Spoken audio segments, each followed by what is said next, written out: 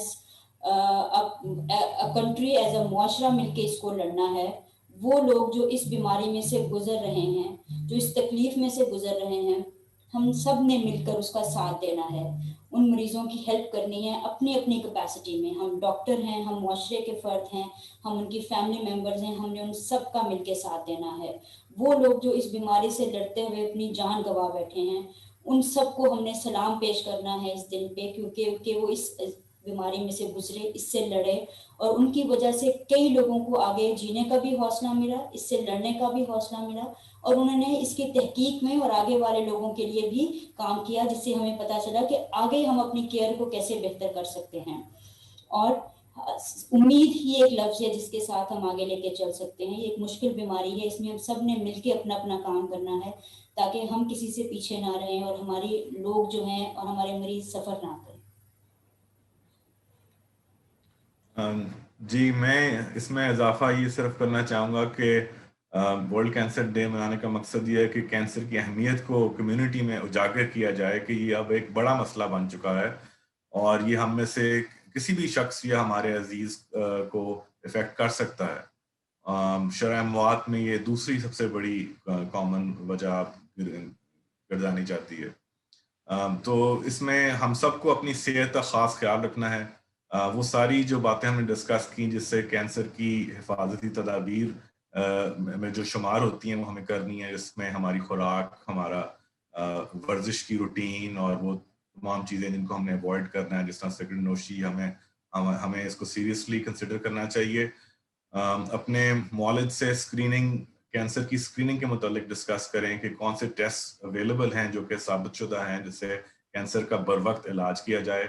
اور وہ جو ساری باتیں ہم نے کی جس میں اس کے جو علامات تھیں، اگر خدا نخواستہ ہم میں سے کسی کو وہ پیدا ہوں تو فوراً آپ ایک اسپیشلسٹ، کینسر کے اسپیشلسٹ سے رجوع کریں اور اس میں تاخیر نہ کریں.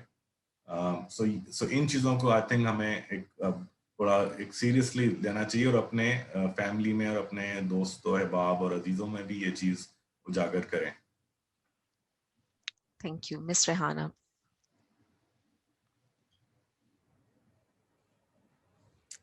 مس ریحانہ آپ اپنا مائک انمیوٹ کر لیں. Sorry. So thank you doctor Maryam. میں اس میں اور سب نے بہت اچھا بتایا کہ یہ دن منانے کا مقصد یہ ہے کہ لوگوں کو پتہ چلے کہ دوسری بیماریوں کی طرح یہ بھی ایک بیماری ہے. میں بھی یہ کہنا چاہوں گی کہ کینسر دوسری بیماریوں کی طرح ایک بیماری ہے اور یہ ہم میں سے کسی کو بھی ہو سکتا ہے. اس کی کوئی، ہمیں یہ نہیں سوچنا چاہیے کہ کوئی شخص جو ہے اچھا نہیں ہے، اس کی ہیبٹس اچھی نہیں ہے، یا وہ دوسرے سوشل سماجی طریقے اچھے استعمال نہیں کرتے اس لیے اس کو ہو گیا. یہ بیماری ہے، ہو سکتی ہے. اور جیسا کہ ڈاکٹر شہریار نے کہا کہ اگر ہو جائے تو اس سے گھبرائے نہیں، اس سے پریشان نہ ہو اور اس کو اگنور بھی نہ کریں. اس میں جو علامات اگر آپ کو لگتی ہیں کہ ہیں کسی بھی مریض آپ کے اندر یا آپ کے گھر والوں میں سے کسی کے اندر، تو اپنے معالج سے مشورہ کریں، جس سے بھی آپ بہتر سمجھتے ہیں بات کریں، اور علاج کے لیے اپنی کمر کس لیں. علاج سے بھی نہ گھبرائیں. علاج مشکل ضرور ہے لیکن ممکن ہے، اس سے بھی نہ گھبرائیں. جہاں سے ہو سکتا ہے آپ اس کا حل نکالنے کی کوشش کریں. اور اس کے علاوہ جس مریض کو یہ بیماری ہو جائے اس سے بھی نہ ڈریں، اس کو بھی سٹگمیٹائز کرنے کی ضرورت نہیں، کیونکہ یہ ایک مریض سے دوسرے مریض کو نہیں لگتی ہے. ہاں، اس کا وہ کیا موروثی نظام تو ہو سکتا ہے، جیسے شروع میں ڈاکٹر شہجان نے بھی بتایا کہ کیا کہنا چاہیے، جینیٹک پروڈسپوزیشن ہو سکتی ہے، لیکن یہ ایک مریض سے دوسرے کو نہیں لگتی ہے. سو اپنا بھی خیال رکھیں، اپنے ارد گرد والوں کا بھی خیال رکھیں، اور اگر کسی کو مدد کی ضرورت ہو تو وہ ضرور اپنے معالج سے، اپنی نرس سے، اپنے ارد گرد جو جاننے والے لوگ ہیں جن کو صحت کے بارے میں علم ہے ان سے ضرور مشورہ کریں. زیادہ کویکس یا اس طرح کے جو ہمارے معاشرے کے اندر دوسرے طریقہ علاج موجود ہیں جن کا فائدہ شاید اتنا ہوتا ہے یا نہیں ہوتا ہے، ان کی بجائے ایک صحیح سمت کی طرف اپنے علاج کو ڈائریکٹ کریں، اور جتنی جلدی آپ صحیح سمت پہ جائیں گے اتنی جلدی آپ کی مدد کی جا سکتی ہے.